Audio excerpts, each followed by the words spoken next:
내가 결혼하지 아니한 자들과 과부들에게 이르노니 나와 같이 그냥 지내는 것이 좋으니라. 만일 절제할 수 없거든 결혼하라. 정욕이 불같이 타는 것보다 결혼하는 것이 나으니라. 결혼한 자들에게 내가 명하노니 명하는 자는 내가 아니요 주시라.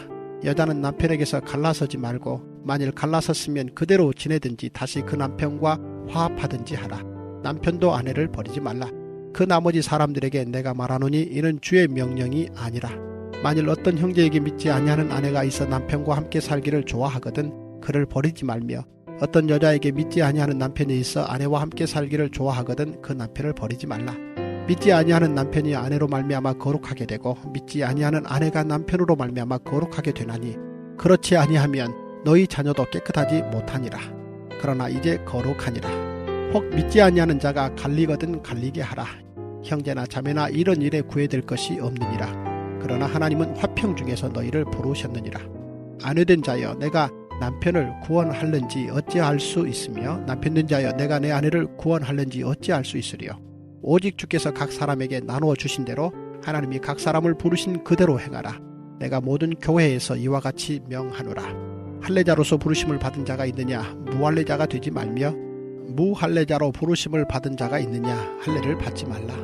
할례 받는 것도 아무것도 아니요 할례 받지 아니하는 것도 아무것도 아니로되 오직 하나님의 계명을 지킬 따름이니라. 각 사람은 부르심을 받은 그 부르심 그대로 지내라. 내가 종으로 있을 때에 부르심을 받았느냐 염려하지 말라. 그러나 내가 자유롭게 될 수 있거든 그것을 이용하라. 주 안에서 부르심을 받은 자는 종이라도 주께 속한 자유인이요 또 그와 같이 자유인으로 있을 때에 부르심을 받은 자는 그리스도의 종이니라. 너희는 갑으로 사신 것이니 사람들의 종이 되지 말라. 형제들아 너희는 각각 부르심을 받은 그대로 하나님과 함께 거하라. 기도하겠습니다. 하나님, 오늘도 우리는 이 땅을 살아가면서 하나님 수많은 실수를 하고 또 죄를 짓고 또 넘어집니다. 하나님, 그때마다 우리가 회개하고 주님께 나아가면 주님께서 그 모든 죄를 사해 주시고 깨끗게 하시고 다시 일으켜 세워주시는데, 하나님, 우리는 어리석게도 내 자신이 천사가 되고자 늘 내 힘으로 정말 내 모든 죄를 가리고 또 나의 허물을 없다 하며 그렇게 위선적으로 살아갈 때가 있습니다. 이 시간에 오늘도 하나님께서 우리에게 말씀하십니다. 있는 그대로, 너의 부르심을 받은 그대로, 너의 있는 모습 그대로 만나기를 원하니 그대로 나오라고 오늘도 주님께서 말씀을 하십니다. 하나님, 오늘도 하나님 앞에 천사가 되는 것이 아니라 죄인의 모습으로 나아가 내 모든 죄를 해결받고 내 모든 아픔을 주님께 해결받고자 하오니 정직하게 하여 주시고 오늘도 하나님과 더불어서 있는 모습 그대로 나아갈 수 있도록 주님께서 이 새벽 시간에 우리의 마음에 기쁨을 허락하여 주시옵소서. 오늘 이 새벽에도 주님께서 우리를 치유하고 회복시키실 줄 믿사오며 살아계신 예수님 이름 받들어 기도드립니다. 아멘. 네, 오늘 너희가 부르심을 받은 그대로 하나님과 함께 거하라 라고 하면서 오늘 말씀을 이제 끝을 맺는데, 오늘 말씀을 왜 사도 바울이 기록을 했는지 말씀을 이해하기 위해서 여러분이 아셔야 되는 고린도 교회에 굉장히 중요한 배경이 하나 있습니다. 자, 이 시대 사람들이 가지고 있던 아주 헛된 믿음 중에 하나가 뭐였었냐면, 사람들이요 전부 천사가 되고 싶어 했어요. 우리도 마찬가지죠. 여러분, 우리 다 천사 되고 싶어 합니다. 사람들 앞에서 천사 되고 싶어 하고요, 자녀들 앞에서 천사 되고 싶어 하고요, 여러분, 우리가 만나는 모든 사람들에게 다 천사 되고 싶어 합니다. 마찬가지로 이 당시 사람들도 다 천사가 되고 싶어 했어요. 고통도 없고 고민도 없고 질병도 없는 한없이 미소 지으면서 자유롭게 사는 그런 존재가 되고 싶어 했던 거죠. 사람이니까 누구나 다 천사 되고 싶은 꿈을 가질 수 있습니다. 그런데 내가 천사가 되기 위해서 반드시 있어야 되는 일이 있는 거예요. 그게 뭐냐면 맨날 질병에 걸리고 그래서 얼굴 찡그리고 다녀야 되고 때마다 굶주림을 느껴서 늘 그 굶주림을 해결하기 위해서 돈 벌어야 되고 온갖 감정을 느껴야 되는 이 몸에서 탈출해야 되는 거예요. 그러니까 사람들이 내가 천사가 되고 싶은데 이 천사가 되는 일에 가장 방해가 되는 걸 뭐라고 지목했냐? 그게 바로 이놈의 몸인 거예요. 그러니까 늘 말하는 게 뭐냐, 그 당시 화법이 이거예요. 내 마음은 천사처럼 사람에게 사랑을 베풀고 싶어요. 그런데 이놈의 몸이 자꾸 먹을 걸 요구하고 옷을 요구하고 뭔가를 요구하니까 나는 베풀고 싶은데, 내 마음은 베풀고 싶은 마음이 있는데 내 몸 때문에 내가 베풀고 살지 못한다라는 거예요. 예를 들어서 어떤 사람이 폭력을 저질렀다고 하죠. 그러면 내 마음은 때릴 생각이 없었어요. 내 마음은 때릴 생각이 없었는데 내 마음과는 다르게 이 손이 폭력을 저지른 거라고. 이런 식으로 자꾸 내 마음과 몸을 분리하는 거예요. 내 마음은 그렇지 않았다는 거예요. 뭐 지금 또 그러죠. 어떤 연예인 한 분이 또 성폭행 혐의로 지금 또 수갑을 찰 위기에 처했는데, 그분이 하는 말이 뭡니까? 내 마음은 그렇지 않았다는 거예요. 근데 정신 차려 보니까 이놈의 몸이 술에 취해가지고 정신 차려 보니까 이랬다는 거예요. 그런데 내 마음은 전혀 그런 의도가 없었다라는 거예요. 이런 식으로 자꾸 자기 실수, 자기 죄, 자기 허물과 자기 마음을 분리하는 거예요. 여러분, 이걸 보고 이원론이라고 하는데, 이 이원론이 어느 날부터 교회에 들어온 거예요.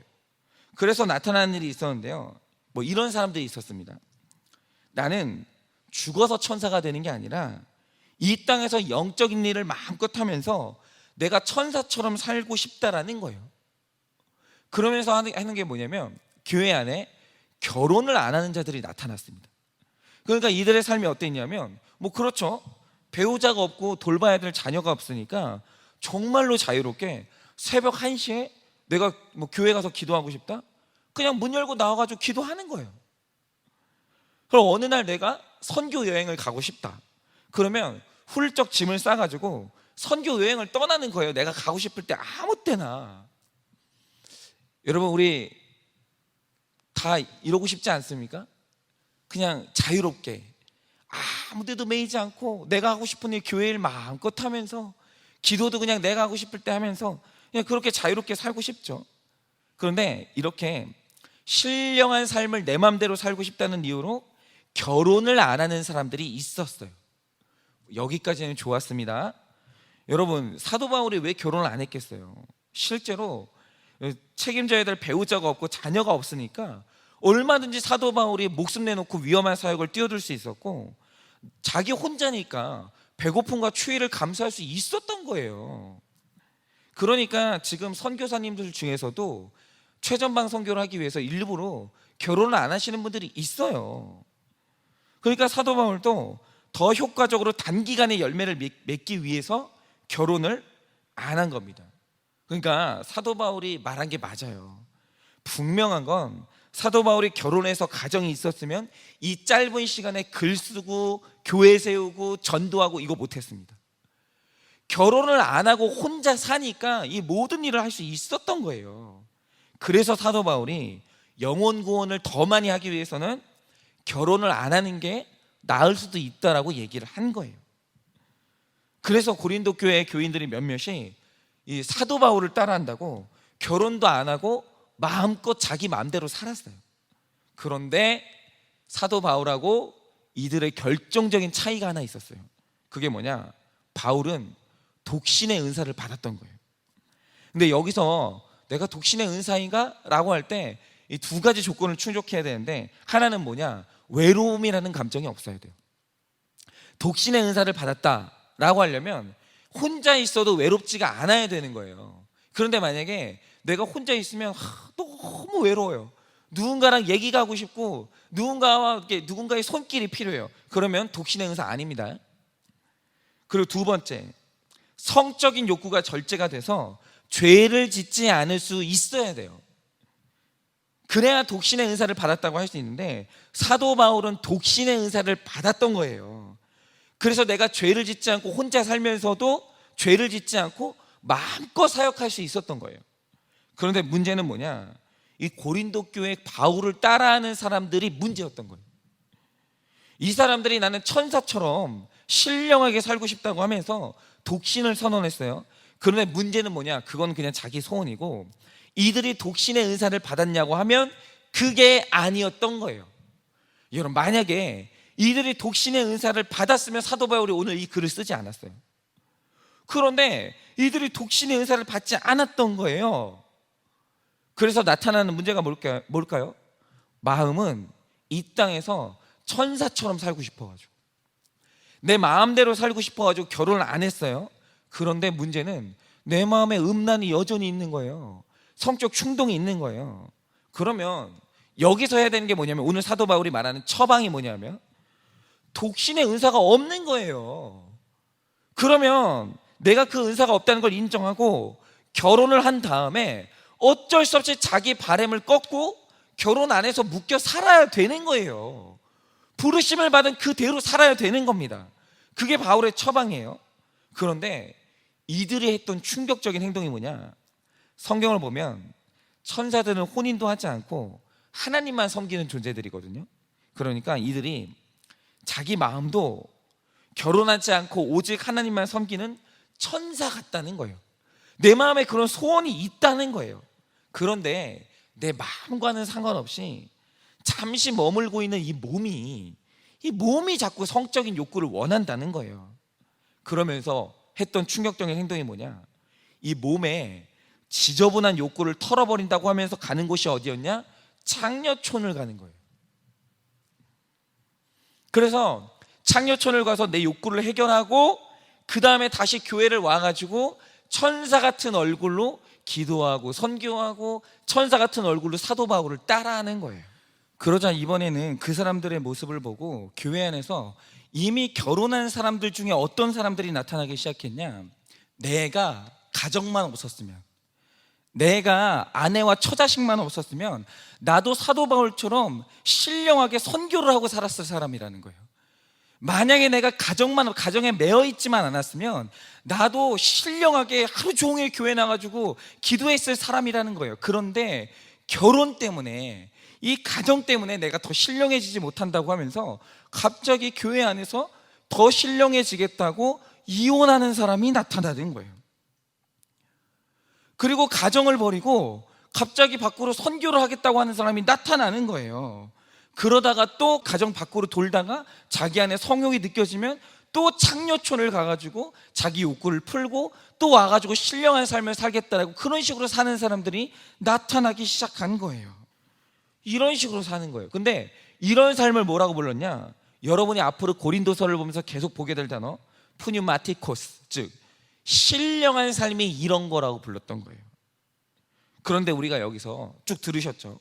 여기서 이원론자들이 가지는 아주 치사하고 비겁한 본질을 보게 되는데, 여러분 이들이 여러 가지 말로 포장을 하지만 이원론을 주장하는 사람들이 마음속에 가진 깊은 마음의 본심이 뭡니까? 자, 삶에서 일어나는 모든 천사 같은 모습들이 있죠. 아름답고 사람들의 칭찬을 들을 만한 일은 내 모습 맞아요. 그런데 내 삶의 모든 악과 수치와 실패는 전부 나와 분리하면서 뭔가 다른 것에 탓을 하는 게 이원론의 본질이라는 거예요. 왜? 쉽게 말하자면 우리가 이런 말 하잖아요. 내 자녀가 전교 1등을 했어요. 그러다가 우리 자녀가 서울대를 갔어요. 그러면 부부가 서로 하는 말이 뭡니까? 얘가 나 어릴 때랑 똑 닮았다는 거예요. 당신 닮은 게 아니라 나를 똑 닮았다는 거예요. 그런데 여러분, 이상한 현상이 있어요. 그게 뭐냐면 반대로 우리 애가 부모를 망신시킬 만한 일을 했어요. 뭐 말썽을 부리고 뭐 입시에 실패하거나 뭐 그런 식으로 이제 부모 얼굴에 먹칠을 할 만한 일을 했죠. 그러면 그때마다 그 부모들이 서로 하는 말이 뭡니까? 엄마라면 이렇게 말하죠. 내가 어릴 때는 안 그랬는데 얘가 하는 짓을 보니까 다 아빠 닮았다는 거예요. 이상하게 나를 안 닮았다는 거예요. 여러분 이게 우스갯소리 같지만 이게 뭐냐? 여러분 이게 이원론의 본질이에요. 아름다운 것, 칭찬받을 만한 것은 천사 같은 모습은 다 나인 것으로 인정을 해요. 그런데 비난 듣고 수치당할 것 같은 일은 전부 나와 분리하면서 남 탓을 하는 거예요. 다른 것으로 돌리는 거예요. 그런데 이게 뭐냐? 이게 바로 이원론의 비겁함이에요. 여러분 가정 문제도 그렇습니다.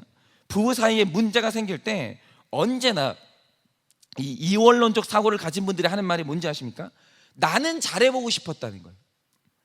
나는 이 가정을 위해서 노력을 했다는 거예요.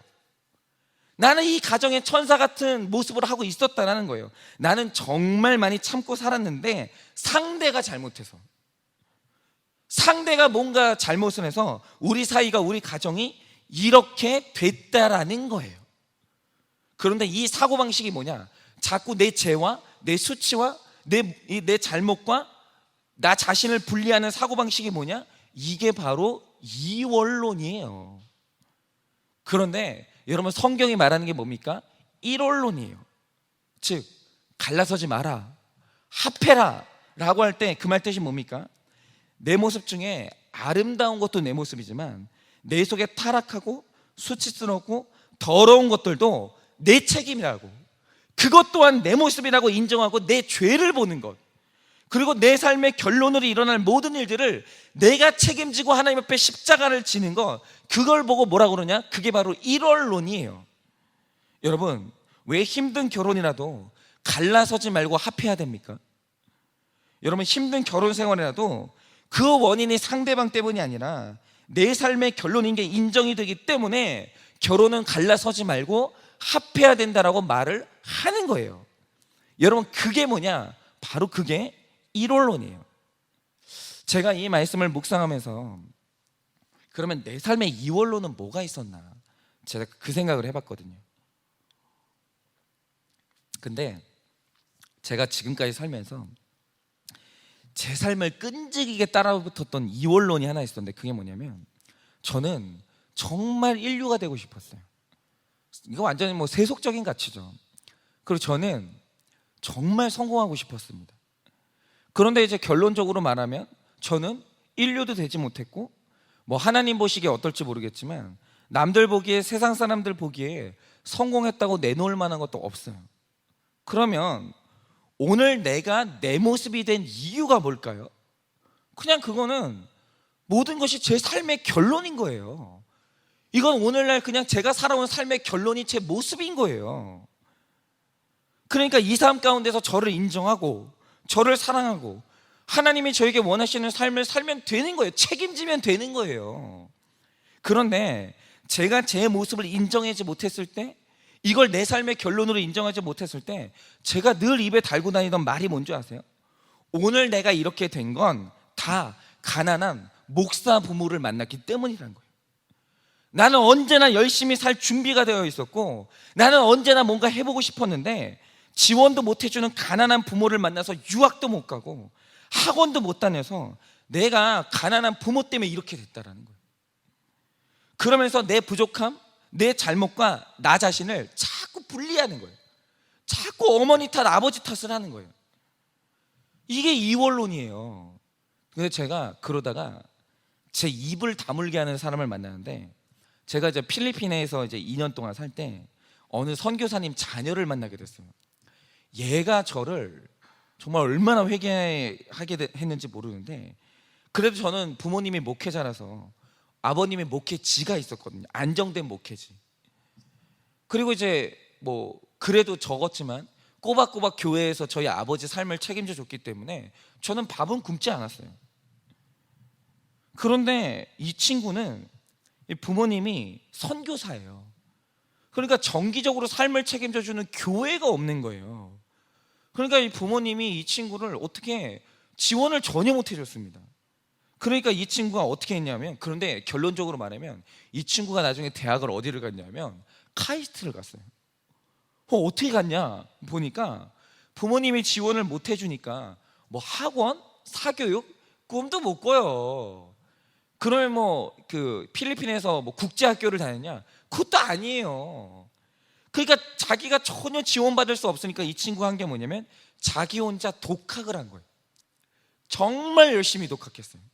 그래가지고 학점을 따고, 그러다가 이제 자기가 이제 유학을 가고 싶으니까 자기 성적에 장학금을 주는 학교가 어딘지 전부 서치를 한 거예요. 그 어느 한 인도의 국제학교를 알아내가지고 자기가 다 어플라이 해가지고 이제 그 자격증을 따내고, 또 이제 거기서 또 기가 막히게 공부해가지고 성적을 좋게 받은 거예요. 그래가지고 인도 국제학교에서 성적을 잘 받아가지고 카이스트를 간 거예요. 그러니까 저는 비겁하게 제 잘못, 제 삶의 결론들을 전부 부모 탓을 하면서 이원론적으로 살아왔거든요. 이건 내가 아니야.